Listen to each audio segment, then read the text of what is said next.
Au sein de la cour écailleuse, votre nom est prononcé avec un mélange de peur et de respect.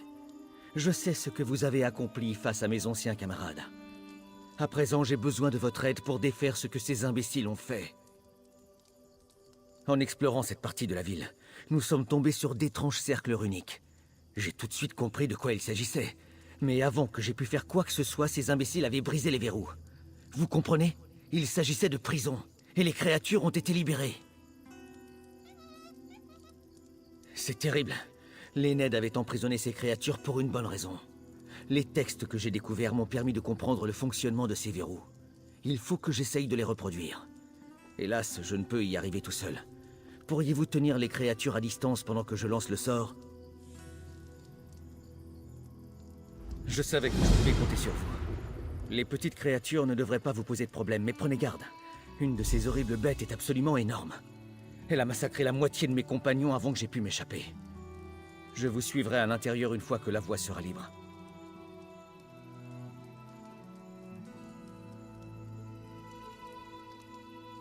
Ces créatures semblent être une variété de bêtes naturelles et dédriques, mais elles débordent d'énergie magique.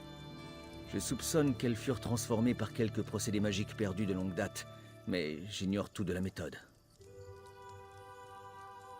Sur la base de mes recherches, oui. Je vois une corrélation claire entre les pierres d'Apex, le Nyan-Crux, l'Etherius et ces créatures. Je n'ai pas toutes les réponses, mais je suis convaincu que les Ned ont créé ces bêtes, et qu'ils ne se sont pas arrêtés là. J'ai quelques soupçons. Il s'agissait peut-être d'expérience, d'une façon de tester les processus. À moins qu'il s'agisse d'une armée créée pour repousser l'invasion Yokudan. Les deux pourraient être vrais. Quoi qu'il en soit, les Ned les ont enfermés. Je pense que nous devons en faire autant. La bête infâme. C'est une grande terreur ailée. Je pense que c'est une version plus évoluée créée par une application plus fertile de leur technique. À moins que c'ait été une erreur.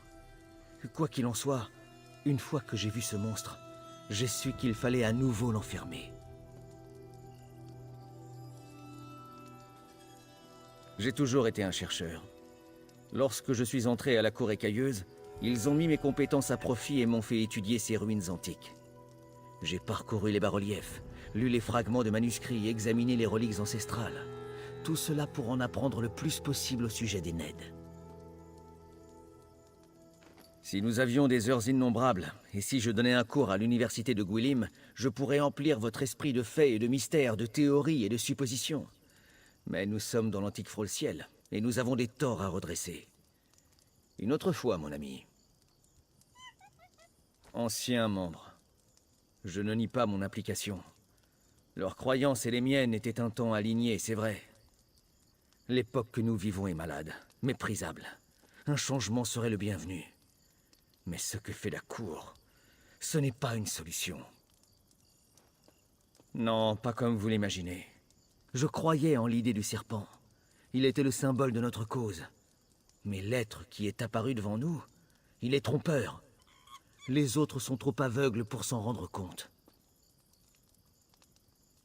J'ai beaucoup appris au sujet des Ned. Ils avaient mené des expériences sur les créatures vivantes, comme celles que vous rencontrerez à l'intérieur. Ils leur avaient apporté un pouvoir incroyable. Mais imaginez un instant qu'il s'agisse là d'expériences ratées.